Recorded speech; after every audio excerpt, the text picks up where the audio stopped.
Everyone, welcome. Welcome. This is Andras here. I'll be running the webinar today. I'll wait a few moments before it's the official start time. So thanks for being here. Just to make sure that you can hear me and see me well, can you just put in the chat box a word of welcome, or maybe where you're dialing in from, where are you joining, just to be sure that everything works as it should. All right, I see quite a few of you are typing. That's great. So hopefully the messages will start coming in. Working fine from US. Wonderful, Krista. Thanks for being here. All right, let's see a couple of other confirmation. We still have 2 minutes to go. From Houston, thanks for getting up so early. From Amsterdam, all right, Vivian. We are in the same time zone then. Wonderful. Very good, very good. Yeah, and while we're waiting, why don't you type in the chat box what your biggest frustration with event applications is. So what is it that you found to be the greatest source of frustration when it comes to event applications? I think that would be an interesting thing for others to see, and a helpful data point for me. I still have a minute to start on time. So when you apply for events, Raquel is here. Wonderful. Thanks, Raquel, for being here. So what is it that you find very frustrating when it comes to event applications? Presumably that you don't get any answers, but what else? Or what is it when you're crafting one, or when you have submitted one and you got some replies? Any input, anything? Okay, I see none of you are typing, so I'll give it a couple of moments, and then we're going to get started with the rate. All right, can break the ceiling between conference breakout to conference keynote. Right, thanks, Jim. Thanks for sharing that. Providing transparency, and I also wrote an article about speaking events amplifying diversity.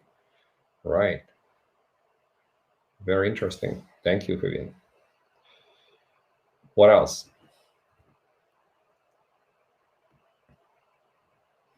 We'll wait for 1 or 2 answers to come in, and then officially we're going to kick off the webinar as it's time for the live event. And I promise you 55 minutes of insights and information and tips.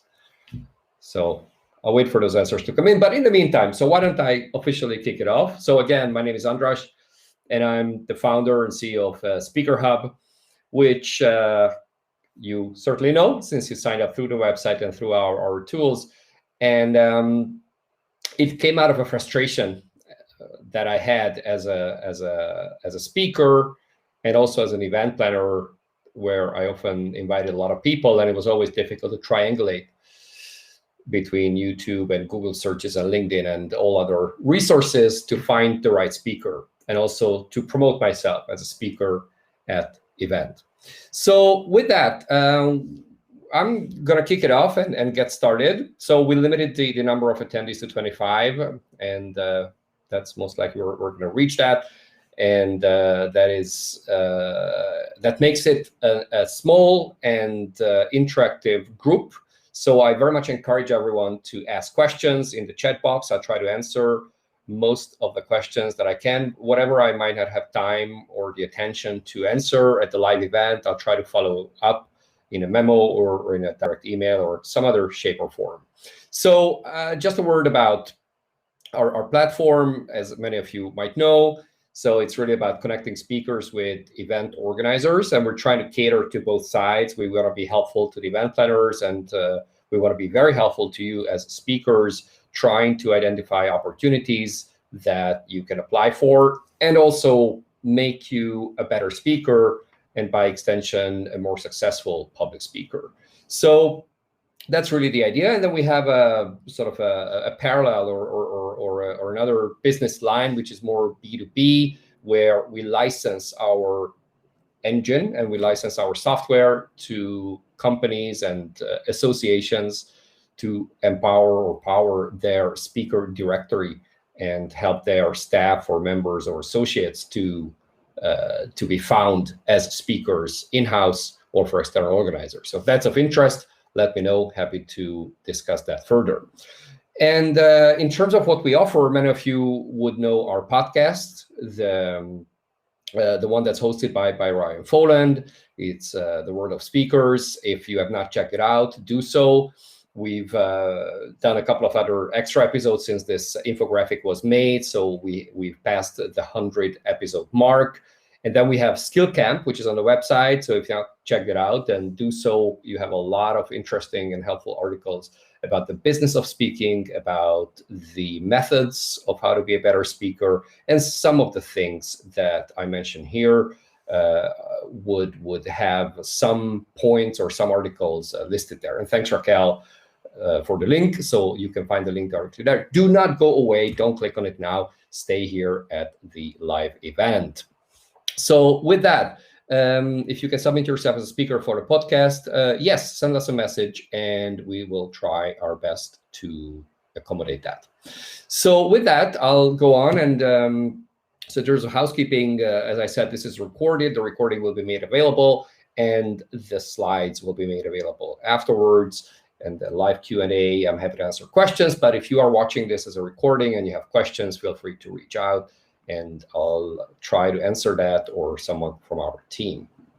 So with that, today's webinar, these are the 3 main points that I'm planning to cover in the next 50 or so minutes, which is the 10 most common speaker profile mistakes. Obviously, your speaker profile is an extremely important part of your pitch and a very important part to make you look as a credible, reliable professional speaker in the eyes of any event planner. So the speaker profile is a very important business card that you want to optimize, and you want to make sure that it has all the right stuff that will improve your chances of getting picked.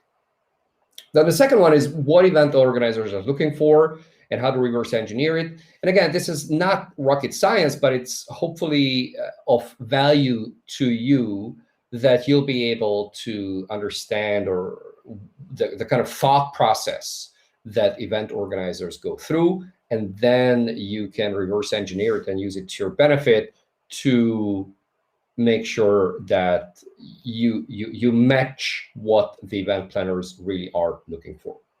And the last one, speaker applications, a couple of examples and a couple of best practices I'm going to share with you that I've seen among our users and I've seen over the many years, and things that I've learned from experts like many of you and others. And I kind of bring it back to the community and share it back with you, that I trust will be helpful and interesting so you can land more opportunities. So I hope that makes sense. And let's get started with the very first one, talking about speaker profiles. So what is a good speaker profile? And as with anything, this is more art than science, but certain best practices are very helpful, and certain best practices need to be kept in mind, because just because it's art, it doesn't mean it's good art. So you want to craft your profile in the best possible way to meet certain prerequisites, to meet certain criteria. So here's one. I know the font is pretty small, but I just wanted to give an overview and a general impression about this particular speaker's profile. So it's Andrew Manon. I find his profile a pretty good one. So I do showcase that as a good example. And why do I do that? You look at certain blocks and certain parts of that where you have the banner image where he's seen on a stage and commanding some room, some audience, which immediately positions him as a serious speaker.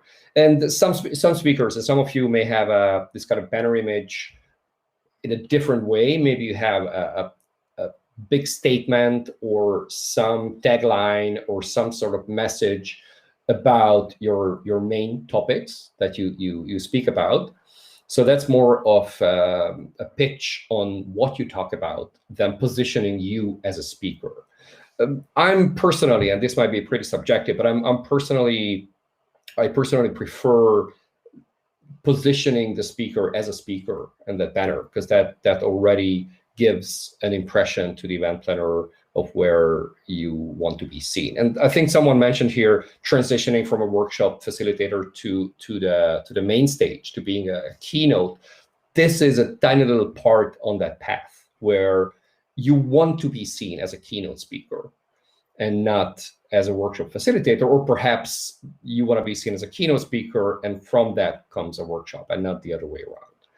And then, and I'm not going to go through every little detail in the profile, but providing sufficient amount of information and the way you frame that message becomes really important. And the wordsmithing, the choosing, picking the right words, making sure that the message you convey is done in the right way. So that's a topic that I'll be covering recurringly today, because it's not just giving a lot of information, but crafting a message, crafting a story that will resonate with the reader.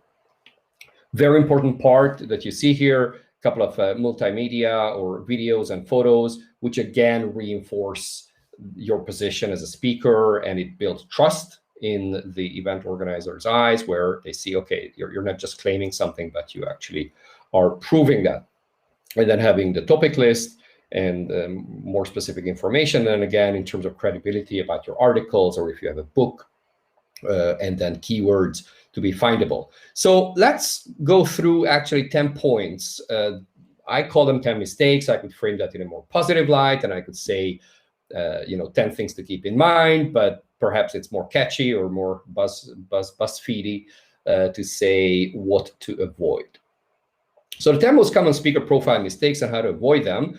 I'd say the first one, and it's in no particular order. I don't think this is a true hierarchy. So all 10 are to be avoided, and not just focus on the most egregious mistakes.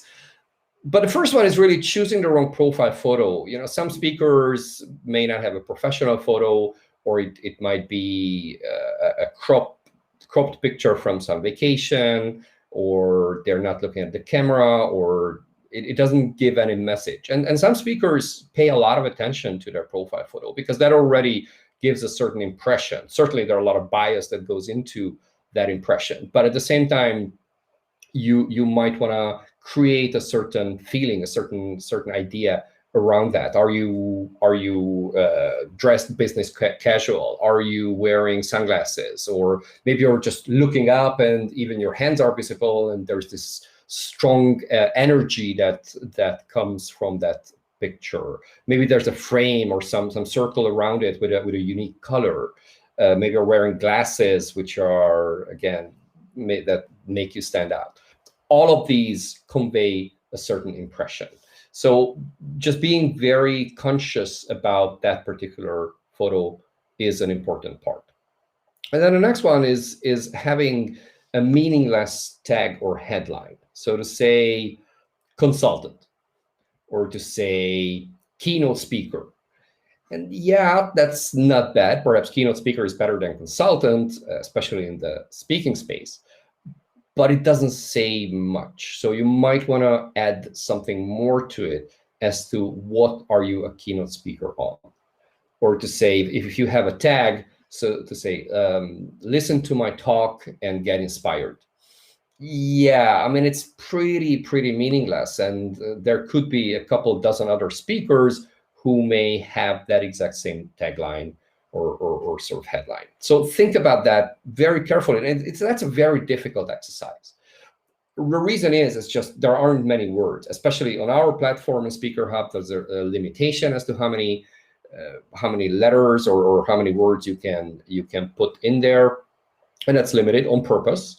And that should force you to think very carefully, how do you want to craft the message you convey there? And again, you could use, obviously, common things like your keynote speaker, but try to add something more to it. Try to be a bit more concrete or inspirational or forward-looking than just using some, let's say, often overused industry jargon.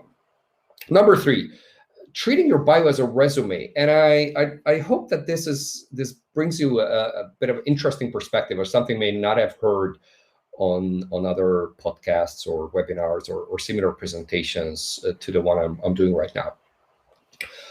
Many speakers really use their bio as a resume because they think that, yeah, I need to present my background. I was born in this and this year. That's where I went to college, and this is my education. This is my background, and so on and on they go. This is okay. I'm not saying it's an absolute no. This is okay, but the bio, especially on a speaker website like ours, is not exactly to present your life story. It's already a pitch. And that's my message here with this point number 3. Try to look at your bio already as a sales pitch. So to say that, let me give my very own personal example. I studied law for some strange reasons, and I ended up as an online entrepreneur and someone who loves communication and public speaking. So I could say, despite my background in law, I felt early on a calling for public speaking. So you see, yes, I did mention that part in my professional background, but I already connected that to the message that I want to convey, which is that I am a public speaker and hire me. So think about your bio already as a way to tell your story and to position yourself that builds into the message you want to convey. Number 4, telling but not showing your expertise. So it's, words are cheap. We can say a lot of things of what we know, of what amazing speakers we are, and really just tout our own horn. But the best thing really is to showcase that. So you want to showcase that through images, through mentioning companies or associations or nonprofits where you have spoken at. So again, that's still telling, but again, it's connecting to something real, something that's verifiable. And if you can put their videos and even a speaking show reel or just you being on stage, that's very helpful. That really adds a lot. It proves to the event planner that they're not taking a big risk because you are actually a good speaker, not just claiming to be a good speaker. Now, you might ask me about show reels and whether that's helpful or not. Yeah, I mean, I've seen a few and they can be very nice. Sometimes they're a bit overrated, I find. So even a 2-minute talking head video that you record yourself like this and present yourself could be very helpful, because it immediately, to the trained eye that event planners have, they would immediately get an idea that you're able to command the stage. You're able to convey a message. You have a presence in the room, and that really can already come across in a 2-minute video. Now, obviously, if there's a nice recording of you having done a TEDx or you being on stage, you can edit that down to a minute or 2 promotional reel, and that's pretty good. Putting up a full speech, which is a 1-hour speech or a workshop, and with pauses and people coming into the room and that kind of thing, I'm not sure that really adds value. No one's really going to watch that when they are browsing around and they are picking potential speakers or they want to invite for their event. So think about that a little bit, but the bottom line at this point, showing and not just claiming expertise. And then very closely connected to that is mistake number 5 is no third-party endorsements. So not having a testimonial, not having some additional reinforcement, endorsement, confirmation from someone else that is not you. So you could even just put their quote from a person that, again, is legitimate, and you can certainly back it up if ever asked. But don't just say it. If someone else says, well, Vivian is a wonderful speaker, that would certainly have a lot of value instead of claiming it about yourself. What is a sweet spot regarding the show reel length? Oh, I wish I knew. Perhaps others have ideas. So let me throw that question back to others. If anyone has a specific idea about show reel length, my guess would be under 5 minutes. And here's my gut feeling about this. Show reel in my understanding, does two things. One is there. So from row 1 to 3 minutes. Yeah, I would certainly agree with that. Show reels on one side show that you're a good speaker, that you're able to command the stage, that you're able to deliver, that you are a speaker who, in oratory terms, in content terms, in accent terms, in fluency terms, are a safe bet. And then there's the other part as to the content. So if the show reel has some great insights, or it really ties very closely into the very content that you are going to deliver, that could be longer. So there you can add more substance, because you not only want to prove your skills, but you also want to prove your expertise, your subject matter expertise. So in that case, maybe it's no longer a show reel. That's maybe a bit of a pitch or showcasing your expertise. But these two could be mixed. And I see from Michael, so I've had a few speaker bureaus say 5 to 10 minutes for a show reel, so that you can show highlights, but also some good parts of the speech. So kind of tying into what I said as to your skill and your subject matter expertise. I guess it also depends on the kind of stages you're aiming at. So if you're looking for large events and big audiences, you probably want to show your track record on more than one stage. So if you've spoken at one big conference and that's your show reel, certainly better than nothing. But if you're aiming really for the big show, you probably want to say, well, I've spoken at this place and that place, and a crowd of 500 people and a crowd of 5,000 people. So that sort of thing will help your chances. All right, moving on. Number 6, not updating your profile regularly. And look who's talking. I am not updating my own SpeakerHub profile regularly. There's a reason to that, because I was very busy with other stuff recently. But again, if I were to get all into my own speaking career, certainly I would do that every couple of weeks, every month or two. And it doesn't take a lot of effort. And it's amazing that we have Raquel here, our project manager. And so Raquel is extremely talented at helping our community at SpeakerHub update their profile. So you can even just send her a message and she'll help you get that done on your profile. You don't need to spend any extra time building on your profile, or just point us to a link. But bottom line is, make sure that your profile is up to date, because if a speech is outdated or some information saying, I'm going to speak at the Las Vegas conference in 2020, well, that was some time ago. So make sure that all of those bits and pieces are fully accurate and up to date. Then number 7, forgetting SEO as search engine optimization. And I'm not only talking about Google and its mighty powers, but even inside a platform like ours. So on SpeakerHub, just like on any other platform, wherever search happens, people will use keywords. Right? Even if you're booking a hotel, you certainly can put certain attributes. But if you're looking for a Disney-themed hotel, you are going to put in some keywords to that effect. And the system has to find it. In a directory like ours, if you are a speaker on artificial intelligence, those words must be there, and a lot of variations or subtopics and other things that you talk about. So making sure that you are findable through the keywords, because you can be the best and authority on a given subject, but if certain keywords are not there, and many organizers would search according to that, they just simply won't find you. So think with those keywords and tags of expertise in mind, because that is a very powerful thing. Even with our best intentions, we can put your profile up there based on the algorithm. If somebody is looking based on location or language or fee level and all of that. But again, those keywords, topics of expertise, and different variations of those must be easily accessible. Number 8, making inviting you difficult. Even with the best speakers, if it doesn't work out, if it's complicated, they're just not going to do business with you.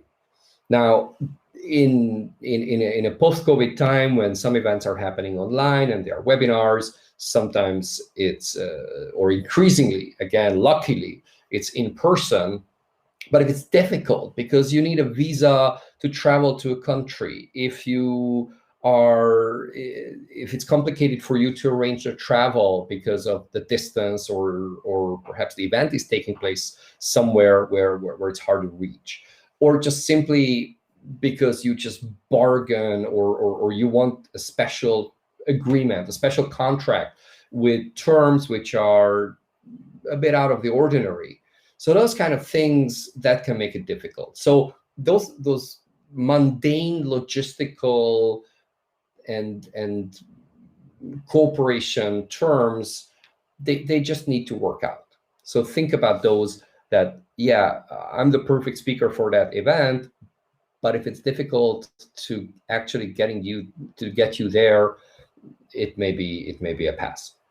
Number 9, making the organizer wonder.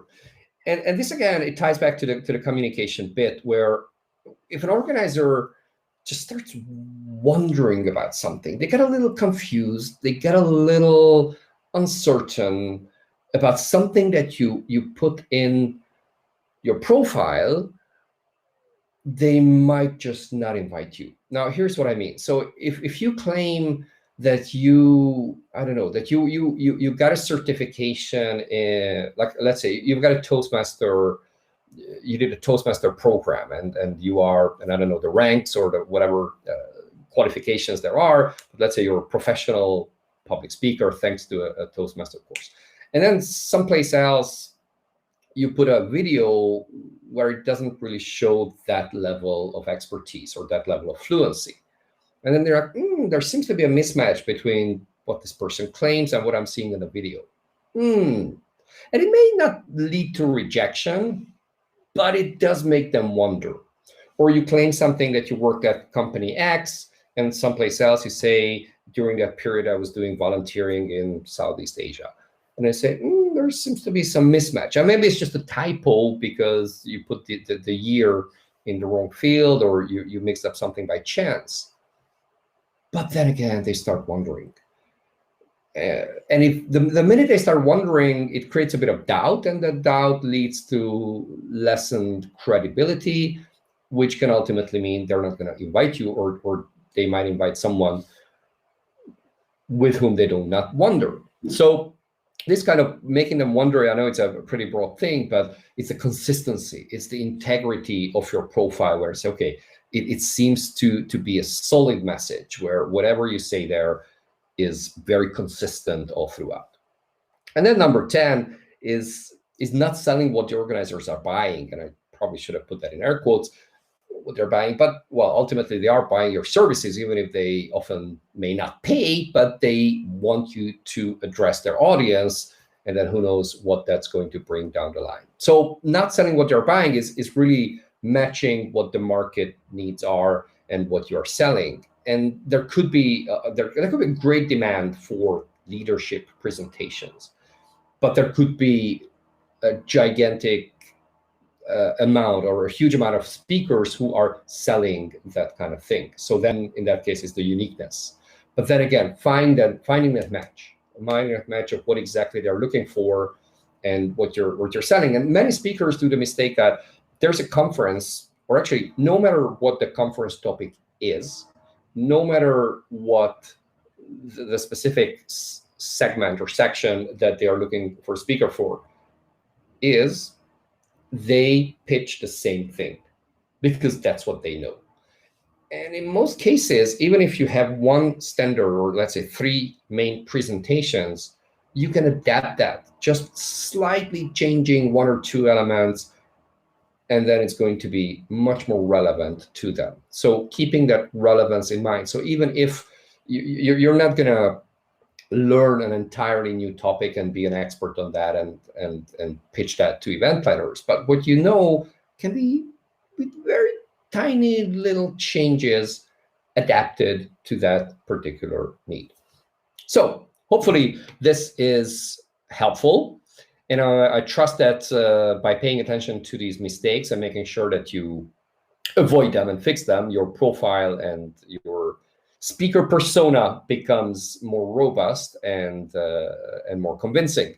So just a couple examples here I wanted to show you, and I took fairly randomly from our database looking at these public profiles. So here, what I mentioned earlier with the banner image, but then overall gives a pretty robust idea. Or another one with a very nice banner line, and then you see the profile photo with the purple in the back. Again, very nice contrast and a conscious branding choice, apparently, with good messages there. And yeah, here's another one. Here I was a little hesitant with the banner picture because it's 3 different images. Perhaps one would work better in that kind of less is more approach, where it makes me a bit, I need to process the visuals and say, okay, what exactly am I seeing here? But then again, you see all fields nicely filled out, and a lot of media content with stage photos and audiences and the like. And then just sharing with you this idea with the wabi-sabi, that kind of flawed beauty, that the sort of imperfection, the perfection of the imperfection, where the incompleteness makes it more real. And I wanted to say that where even a speaker profile and the presentation itself or the talk itself that you might give, a bit of imperfection makes it more real. When it's 100%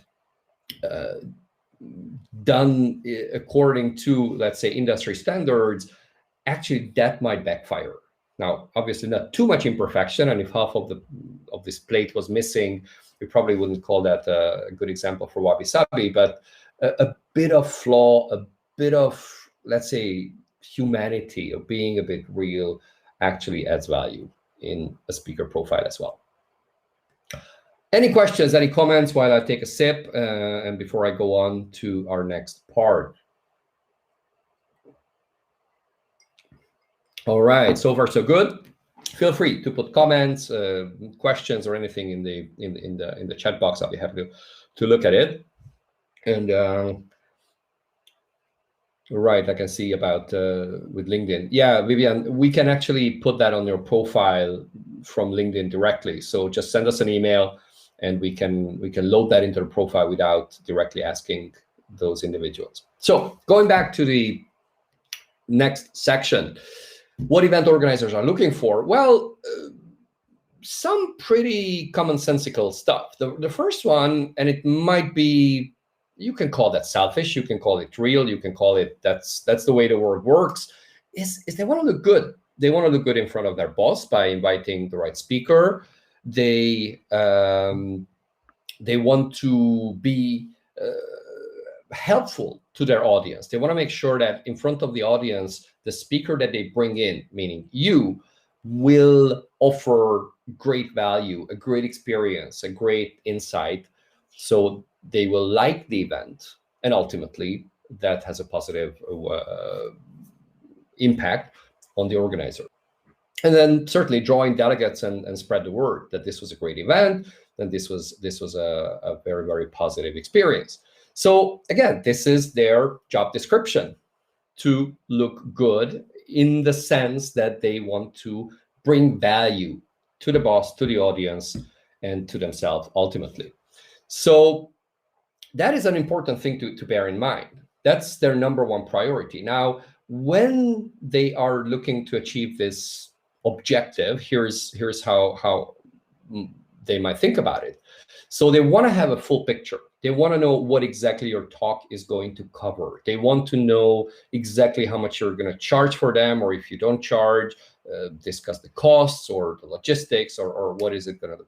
They want to have a very, very clear understanding of what they're getting from you, both in terms of business, but both in terms of content and the entire experience. So they ultimately, they just want no surprises, right? They don't want to be surprised by you not showing up. They want to do not want to be surprised by, maybe they had an idea that they can share your presentation, but you copyrighted that and you are reluctant to give it to the audience. So there has to be a lot of transparency and a very clear idea of what you are offering in the talk and in the cooperation.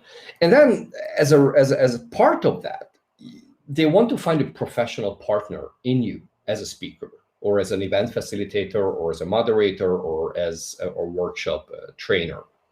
So they want to make sure that you have the right skills, you have the right integrity, that you are easy to work with. So you know your subject, you can fully deliver what they are expecting. So there's good preparation that goes into it. There's a clear understanding of what needs to be given, of what the audience profile is, how much do they already know about the topic, how much time you have, you're going to respect that. So it's basically checking all those marks, and ultimately the only, not the only, but sort of the main thread in this slide is they want to minimize risk. They want to be as certain as possible that you are going to give them what they want. And at the end of the day, this is pretty much the same with every business, right? If I want to buy a vacuum cleaner, I want to make sure that for the price I'm paying, it's going to do exactly what I'm looking to get. And the same thing with speakers. And if you approach your pitch, and then if you're shortlisted or if you're picked, the entire business cooperation, you want to be sure that you tick all these boxes, that you will make them look good, that you give them all the information they need. They're not going to be surprised by anything in particular, and that your expertise and what you promise will be kept, and you'll be easy to work with.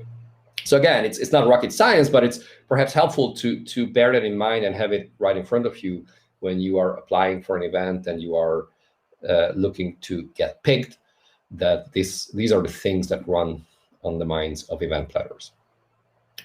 So I wanted to get to our next part, where we're looking at the actual pitch, the actual event applications and the pitches, which usually have at least two parts, which is a title and a description, sometimes even more.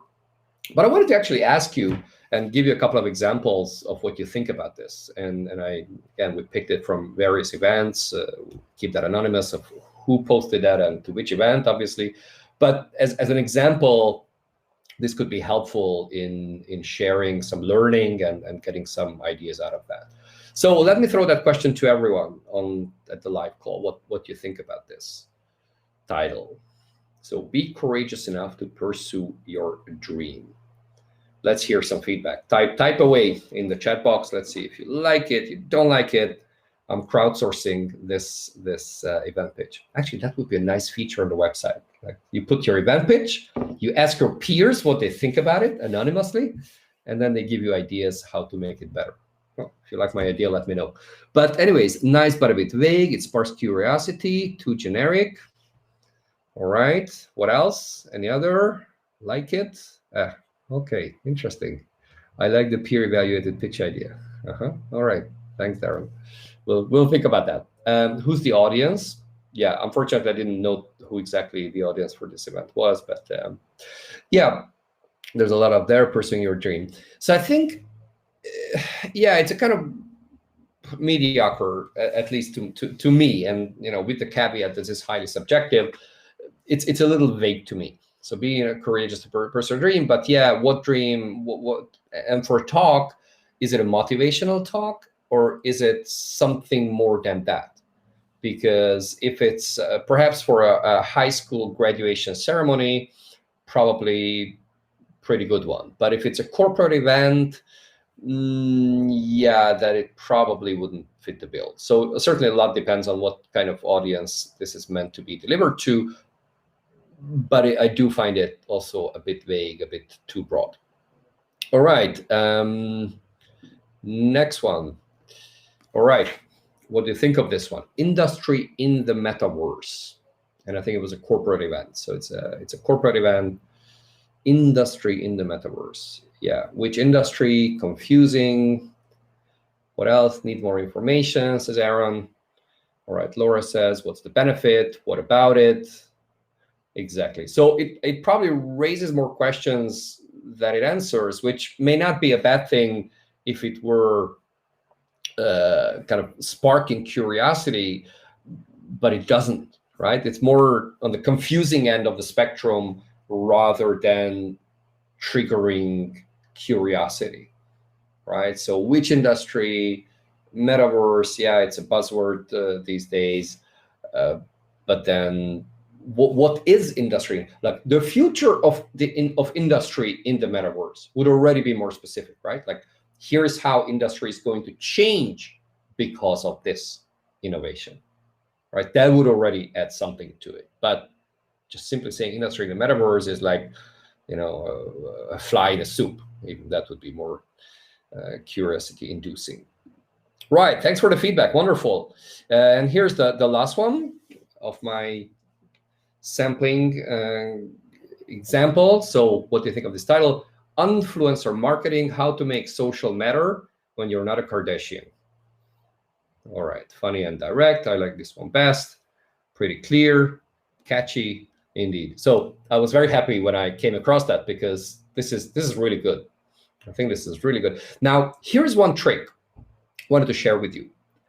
When you give a title to your presentation, it's not just to the event planner that you're pitching it to.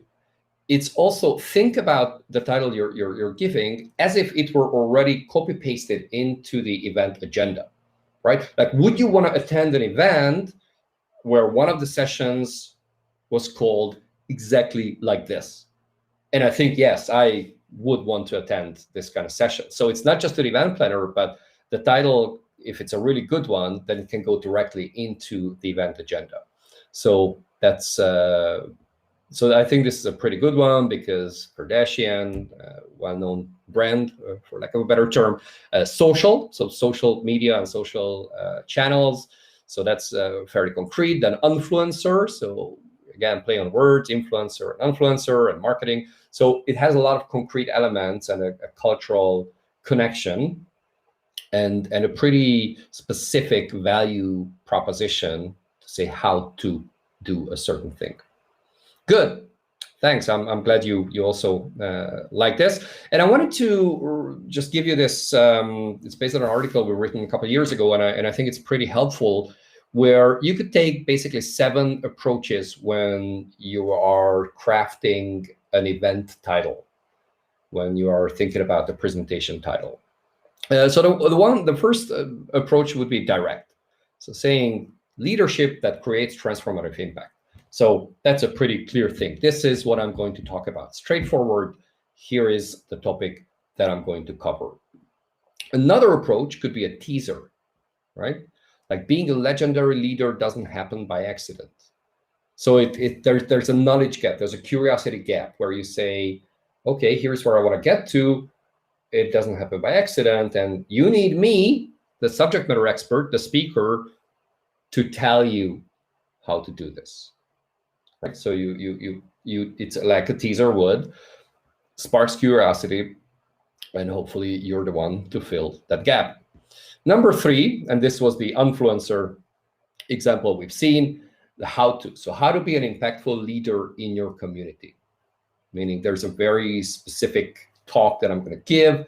I'll give you a toolkit. I'm going to give you the steps.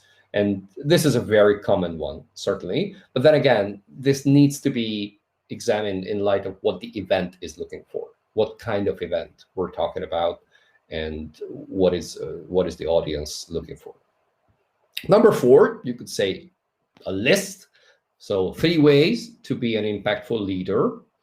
And it's very clear that that's the expectation from the audience, that you're going to come in and say, here are 3 ways to be an impactful leader. I'm thinking a little bit because this already, it's less teasing, there's less excitement in this because they know already that you're going to come in and you're going to give them a list of 3. But then again, it's very concrete, it's very specific, and everybody knows that this is exactly what you're going to cover in your talk. Number 5, a little bit also curiosity inducing, but a nice format is to put this as a question. So what does leadership look like in 2017 or 2027 in whatever? Or say, what is the new normal in 2025? Question mark. And then you're going to answer that from multiple perspectives. And then number 6, a command. So you give them already like a commander-in-chief, transform your community by being an impactful leader.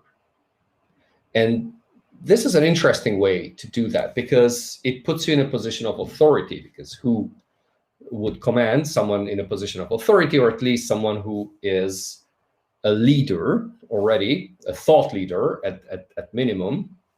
And you tell those organizers or the audience that this is what you need to do.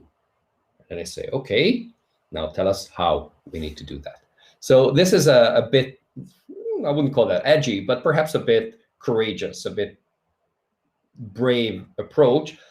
But as long as you're confident and you're very aware, you're fully in command as to what you want to say, try this event titled approach.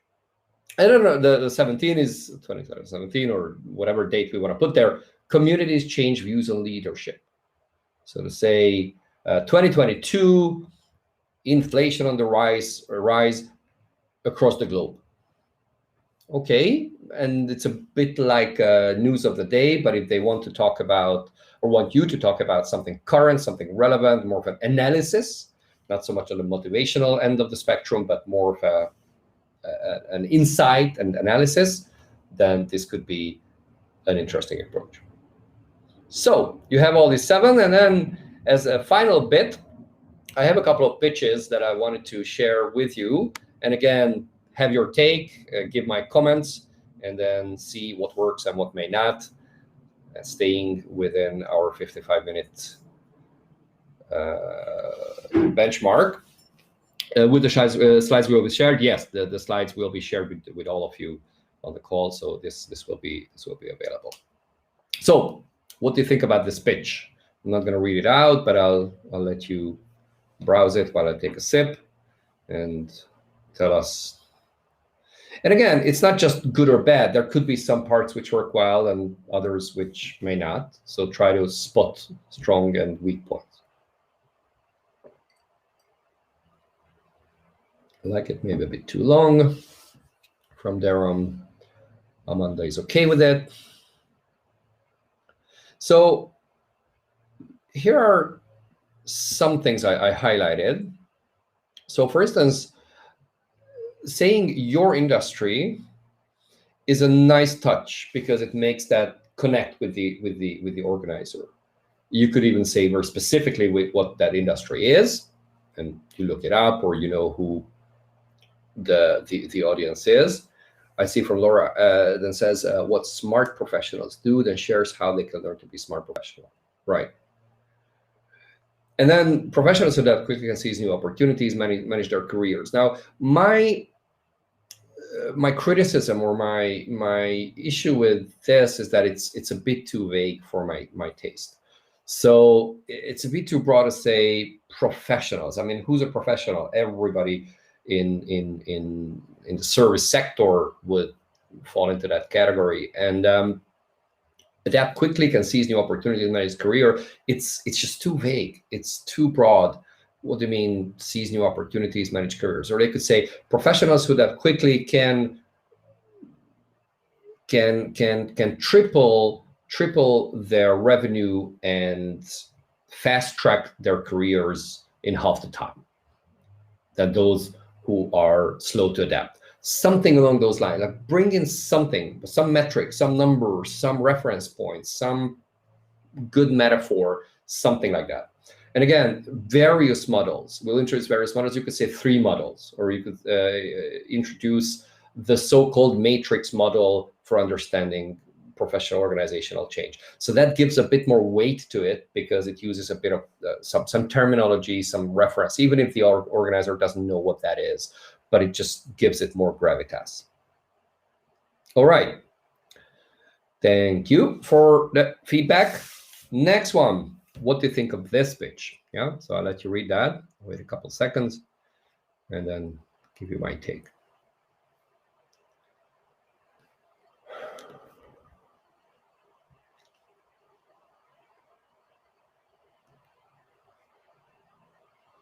All right.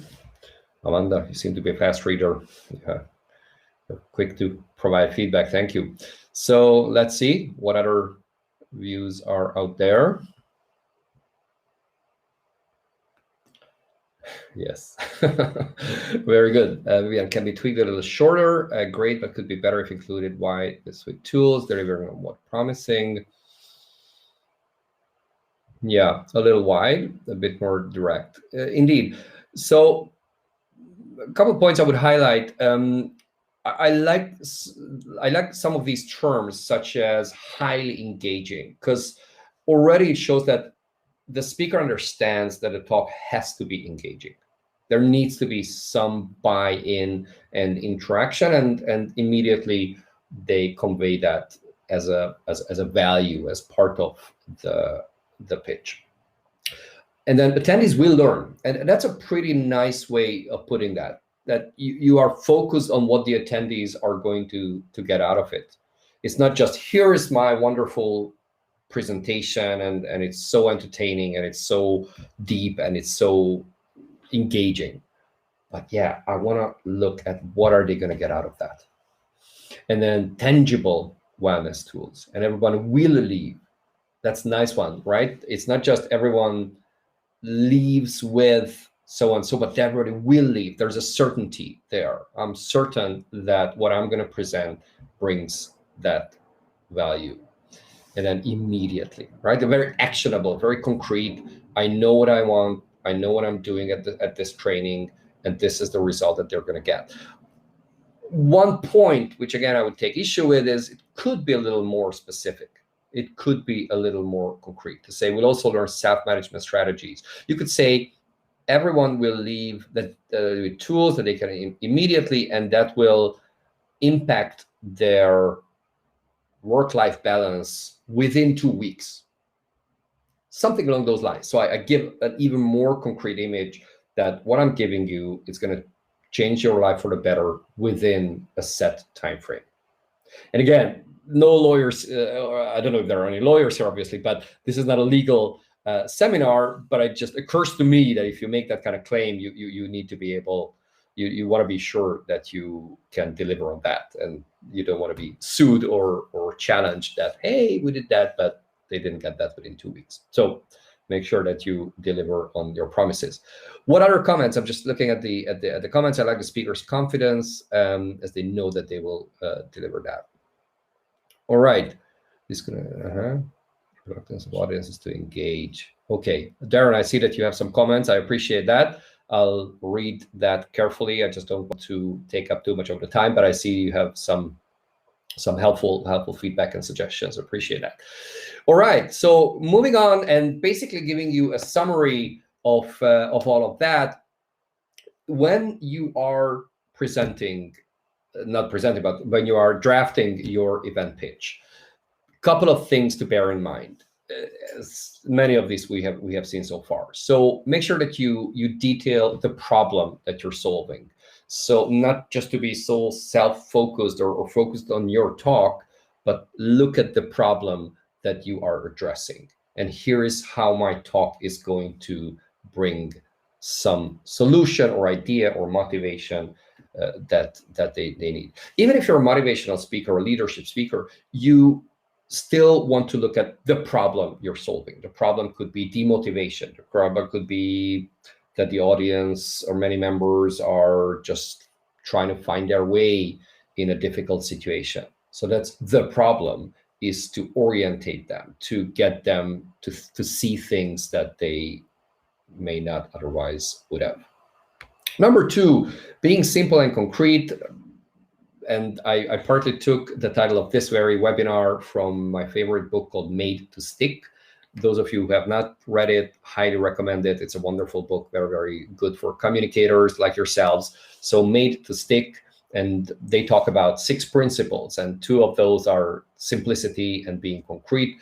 And the concreteness is the one that I kept coming back to, as you've heard, as you've seen, because it's just so important not to be too abstract in your messaging. Number 3, creating a one-liner summary. I'm thinking who said that, but because I have that quote in my office, it says, if you can't summarize your message in a sentence, you cannot deliver that in an hour.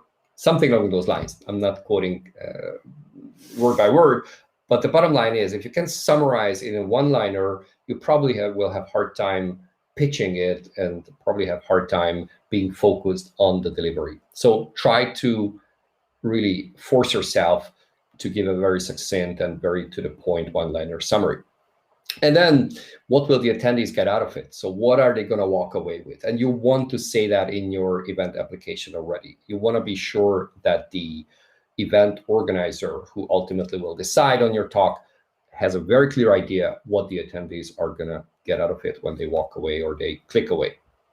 And then also make sure to highlight why you. Who are you to deliver that talk? Why choosing you is the right path for the event organizer? Because you lived through a certain experience, because you worked 15 years in a specific sector or industry, or because you are a thought leader or you've been blogging about it for years. And then why your talk is going to make a difference, because they might be hesitant and they say, I can just look up some articles online on this, or I can just have someone else deliver a similar talk. But what is that your talk going to give them that other channels or other medium or other people may not? And all of that, putting that in a very succinct manner, in a short way into the event application, is a tough thing. So you probably want to spend a bit of time thinking about all those words and all those messages.